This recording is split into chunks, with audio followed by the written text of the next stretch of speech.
Nako, eto magandang reaksyonan po mga kabida. Ito hong nangyari po kahapon po kung saan po mga kabida sangkatutak po na batikos na inabot po Ito hong si Senator Tito Soto, dati hong Senate President po mga kabida.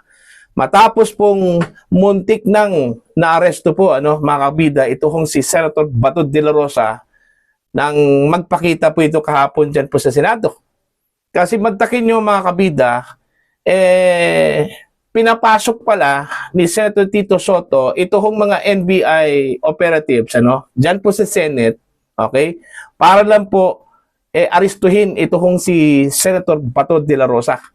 Siguro natunugan po nila mga kabida na sisipot ito hong si Senator Bato, kaya andun po yung NBI. Nakikain pa nga doon mismo sa opisina daw ni Senator Tito Soto po at inilihim daw niya ito, okay, sa kanya hong mga kasamahan dyan po sa Senate, mga kabida.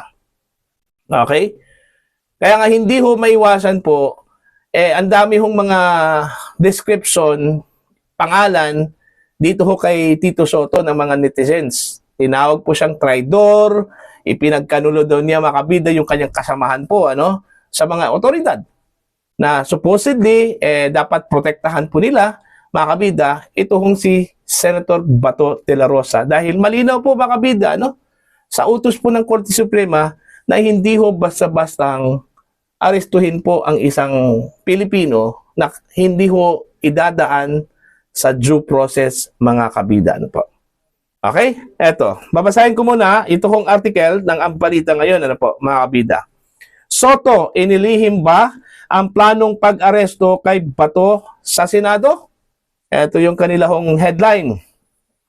Lalong umugong ang kontrobersiya sa Senado matapos lumabas ang memorandum mula sa Office of the Sergeant at Arms kaugnay ng umano'y planong pag-aresto kay Senador Ronald Bato de la Rosa sa loob mismo ng Senado.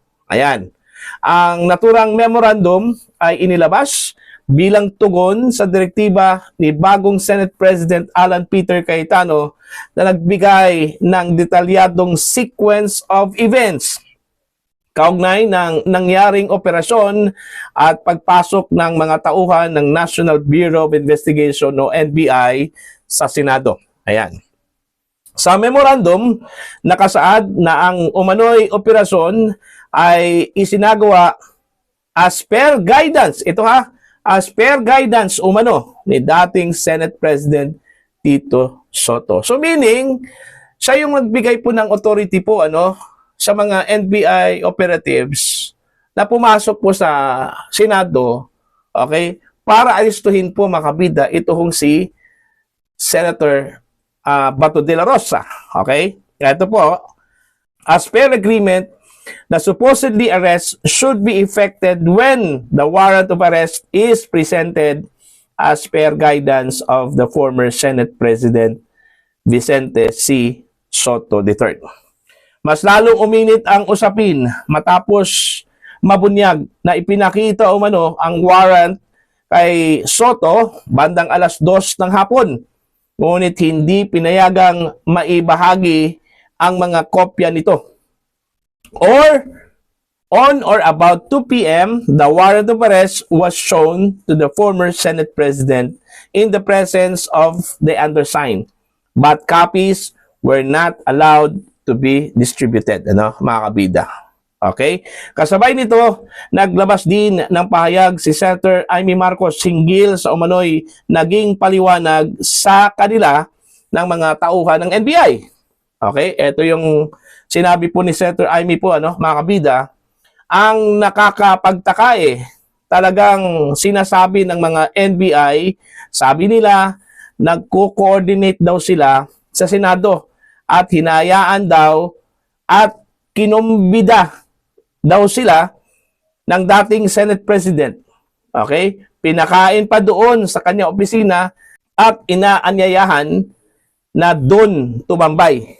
Okay? Ikwinento rin ni Amy na nagulat umano sila nang malaman na may mga NBI agents nang nasa loob ng Senado habang hinihintay si Senator Bato de la Rosa. Kaya medyo nasupalpal kami Sabi namin, ba't kayo pumasok dito? Bawal pumasok dito. Dagdag pa niya, sinabi ng mga ahente na naghihintay sila dahil may planong pag-aresto kay De La Rosa bandang 2:00 ng hapon. Ayon. They were consulted kasi aarestuhin daw nila si Bato ng 2:00. Muling nabuhay dahil dito ang diskusyon tungkol sa Senate Resolution number 44 na inaprubahan noong March 16, 2026 kung saan iginiit ng Senado na dapat mabigyan muna ng sapat na panahon ang isang Pilipino upang magamit ang lahat ng legal na remedies bago isumite sa anumang foreign court, mga kabida. Sa ngayon, wala pang opisyal na tugon si dating Senate President Tito Soto hinggil sa memorandum at sa aligasyong lumutang kaugnay ng umano'y operasyon laban kay Senador Ronald Bato de la Rosa. So yun po yung nangyari po, mga kabida. Kaya pala nakapasok po yung mga ahente po ng NBI sa Senado dahil meron pong otoridad mula kay Senator Tito Soto. During that time, Senate President pa po siya, mga kabida, hindi pa po siya natanggal. Okay, wala pa pong nangyaring kudita, mga kabida, sa loob mismo ng Senate. Ang masaklap lang po dito, mga kabida, siguro masakit po ito sa panig po ni Senator Bato, at sa mga kasamaan po niya sa Senado. Dahil tila ipinagkanulo po, mga kabida, ni Senator Tito Soto, ito hong si Bato, dun ho sa mga tauhan po ng NBI, mga kabida, despite na meron pong existing na Senate resolution kung saan po, mga kabida, nagbigay protection dun ho sa isang Pilipino, okay, mga kabida, para magamit po ang lahat ng mga paraan, legal remedies, mga kabida, bago po ito dalhin sa isang foreign tribunal po, mga kabida. Okay? Pero hindi ho nirespeto 'yon. Okay? Mga kabida.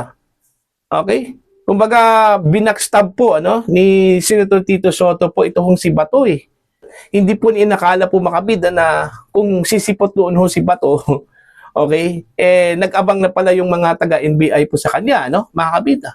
'Di ba? Kaya 'yun yung masakit kasi ang buong akala po ni Bato, kakampi po niya si Senador Tito Soto kahit na magkaiba po sila ng posisyon. Okay? Magkaiba po sila ng pananaw po, mga kabida. Pero magkasama po sila sa Senado eh. At saka pangalawa, si Senator Tito Soto, nagsilbing ama yan ng mga senador dyan, mga kabida.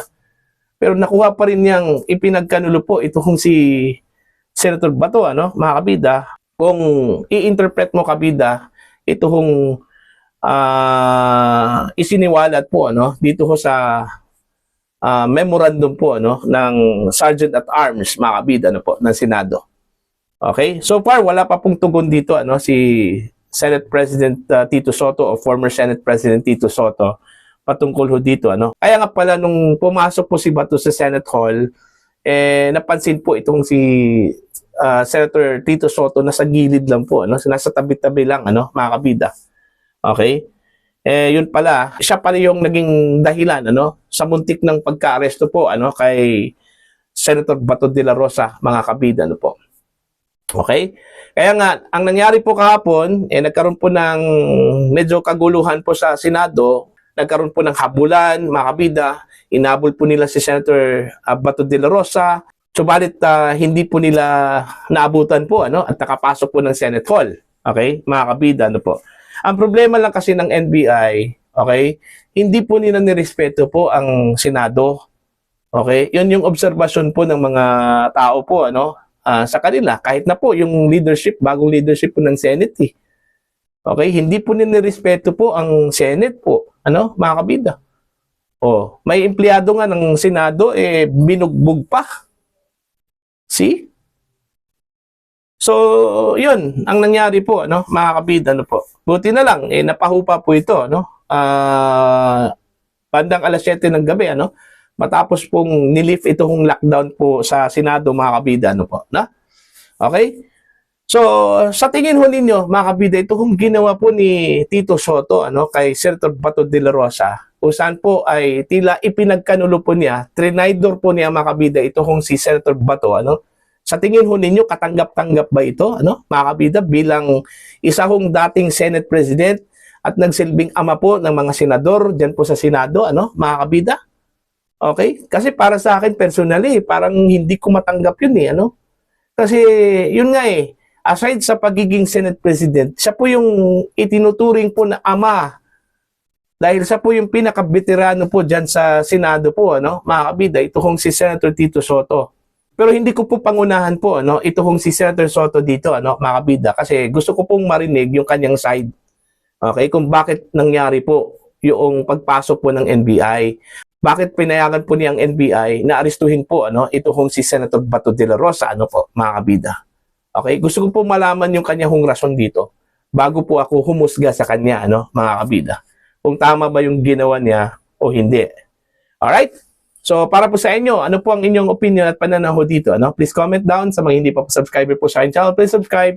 Just click the subscribe button, click the notification bell, click all para updated po kayo mga kabida sa aking mga uploads. Maraming salamat po sa inyo lahat.